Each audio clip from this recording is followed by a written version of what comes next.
outside of the ring because it's time for Ringside. Got a bunch of news lined up for you, ladies and gentlemen, so without further ado, we're just gonna whack. Russell Fultz notes that they heard there were, quote, multiple people within the company under the impression Jey Uso was winning the Intercontinental title on Raw. This was apparently on show rundowns, quote, as late as 6 p.m. So for those who don't know, Jey challenged Gunther, and this is a match that I feel like was building up for the last, 3 weeks, right? Because you had the New Day taking on Imperium, and then you had Uso got involved somehow. I don't remember how, but he took on Imperium, all three of them. He took all New Day and Jey took on all of Imperium, and then that's when Jey was like, "All right, I'm going to face you for the title." Now, I say all that because at the end of the match, Jimmy came in and cost him the title. I don't know why, because right up until this point, like I said, neither of them have interacted with one another. So, for Jimmy to just randomly show up and do this doesn't really make a whole lot of sense, kind of out of left field. Jimmy's been doing his whole thing with Roman, Solo. I mean, really, they haven't even, if anything, Jimmy and Solo really have not really been doing anything. It's been The Rock who's been running around getting ready for matches and stuff like that. Jimmy and Solo really have just been fighting off, Roman's old college roommates. That's pretty much been it. And now all of a sudden, Jimmy shows up and he's like, well, I don't want you to have that title anymore. Which just seems a little bit weird. And then it's even more weird when it's like, oh, well, he would have won. What do you mean he would have won? Well, as of 6 p.m., if nobody came up to the board, he would have won the Intercontinental Championship.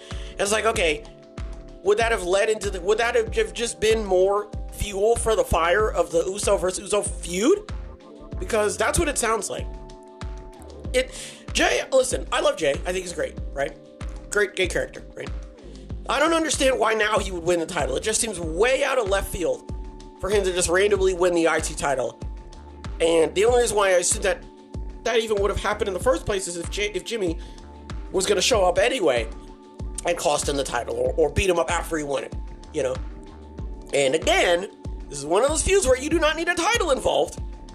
So, I mean, I'm kind of glad that they didn't ruin Gunther's title reign, because that really would have been a wet fart on this whole thing.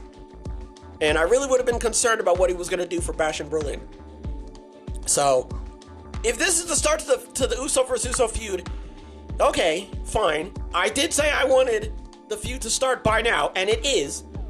So, there's nothing I can say. So, the main takeaway from this is, I guess we're just going to have to wait and see how this feud plays out. Next, his recent activity on Twitter has led to obvious speculation that Sheamus is returning to WWE television very soon. That's good to hear. I love Sheamus. Here's the deal. You've got Pete Dunne. Now Pete Dunne is with Tyler Bate. What were they called again? They were like Catch something. The second team was Catch in their name because they grapple or whatever. And then Butch is out here fighting his... Butch is like the last Ronin, He's like my man. He's like Hawkeye when all the Avengers died and he went off into Japan and started fighting a bunch of people for himself. That's what Rich Holland's doing that now. So when Sheamus comes back, he's gonna have no choice but to be a singles competitor, which I'm not really complaining about. I'm still waiting for the Too Many Lies theme song to come back. So that pretty much tells you where I'm at right now with Sheamus. I don't know what they're gonna have him do.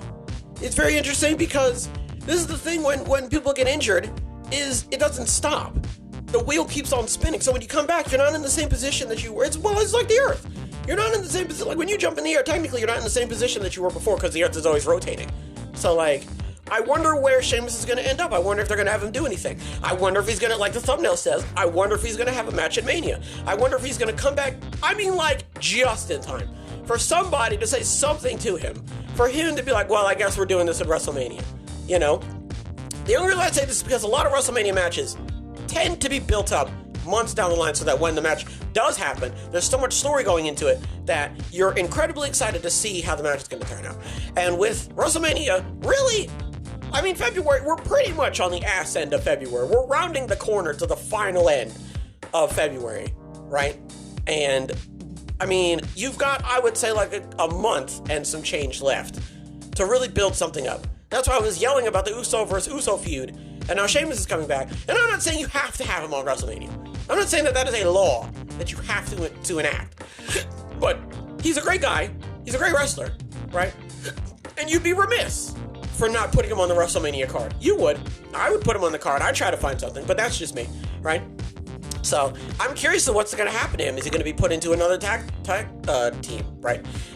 Is he going to reignite a feud with somebody? Drew McIntyre, maybe have another rematch with Gunther again, but this time it's a one-on-one, and that's where he wins it. I don't know. There's a lot of different things that you could do, and I'm hoping that all of it gets done before WrestleMania comes around, because I love Sheamus and I love seeing him in the ring.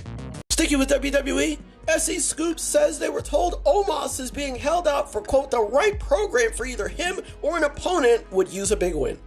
I concede, because I keep saying over and over again how it's outrageous that you don't have a storyline or a match of some type lined up for Omos. And the more that I think about it, the more that I realize that that makes sense why you don't have a match lined up for him. Yes, you could have him run around with MVP, but eventually he would run into a brick wall where the storyline would more or less be the same, or it wouldn't really be too imaginative. And I understand, because he's not holding a title or anything like that, so it doesn't really have a whole lot going on. At the very least, they're keeping him under the heat lamp, which I do like, right? They don't just have him off somewhere in a warehouse that they dust off, and they pull him out for like one match and then he's just pretty much gone, right? And that's good. That's what you want to hear. Unfortunately, there's not really a whole lot for him to do, which is kind of why he is just sitting there. But, I mean, they've got him on standby. They've got him on call, right? So that's good enough to hear. There's not really too much to say because he doesn't really have a whole lot planned. I love Omos. I'm still an Homo sapien until the day I die. So, whenever I get to see him on TV is a good day for me. Moving over to TNA, according to Fightful Select, Josh Alexander asked TNA not to extend his contract as he had planned to, quote, survey the landscape. That said, he'll work hard for them while under contract for the next year. It makes sense that that's what you want to do. You love hearing that, that a lot of the wrestlers are willing to step away and, put a spoon in a couple other people's pots, see what they got going on, see what kind of herbs and spices and what have you they're throwing in to make it taste so good, or maybe taste bad, who knows? So, there's not really too much to say. Shout out to Josh. I want to talk about the thing that I talked about with Steve Macklin last episode. I wonder if this is swaying. I wonder if the whole TNA situation is swaying his opinion. It doesn't sound like it is, because obviously he's still going to be there. It sounds like he's staying there for pretty much the rest of his contract, and then once that's done, then he's going to be out. So I don't really think anything is swaying his opinion, which, it depends who you talk to, whether that's a good thing or a bad thing. I think that, this happened, and obviously people are outraged, but, it's not really rocking the boat too much. So wherever Josh Alexander decides to go is completely up to him. Finally, the Grizzled Young Veterans told Fightful they are operating as true independent wrestlers right now, working for a variety of promotions. They are open to signing with a company, however, even WWE under the right circumstances. It would be very interesting to see them come back to WWE, because they've been gone for like 6 months now. I'm not 100% sure. I want to say at least like 5 to 6 months. So if they were to come back to WWE, it would be very interesting, right? Because I swear they wanted to leave. Like, they were willingly like, hey, we don't want to be here anymore. So, I guess the fact that they're willing to be like, we're willing to see what WWE has to say, that's good, right? They're not trying to, like, burn any bridges or close any doors off on people. So that's good to hear. They're doing their thing right now. They're currently PWR Tag Team Champions, and they're still having great matches. And they're wrestling for Progress, and then the last promotion besides Progress that they were wrestling for, I think, was TNA.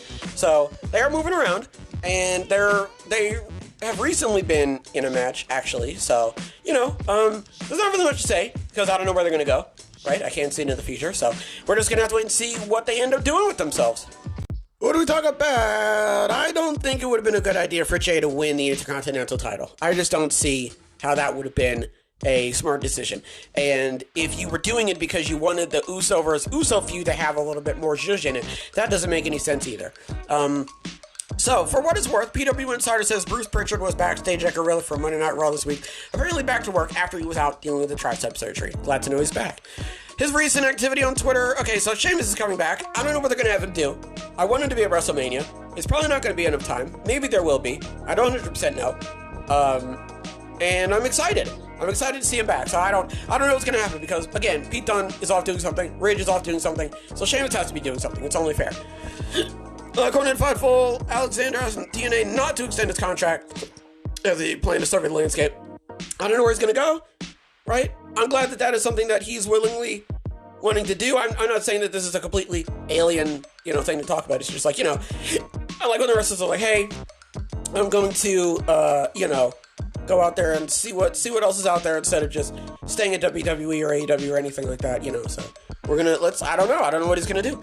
And then the Grizzled Young Veterans, they're operating as true independent wrestlers, working for a variety of promotions, opening and signing with the company, even WWE, under the right circumstances and stuff. So they're not just gonna roll back in there like nothing happened. They're gonna go in there and they're gonna be like, hey, we want to talk about this, and we want to, negotiate that and that sort of stuff. So that's good to hear.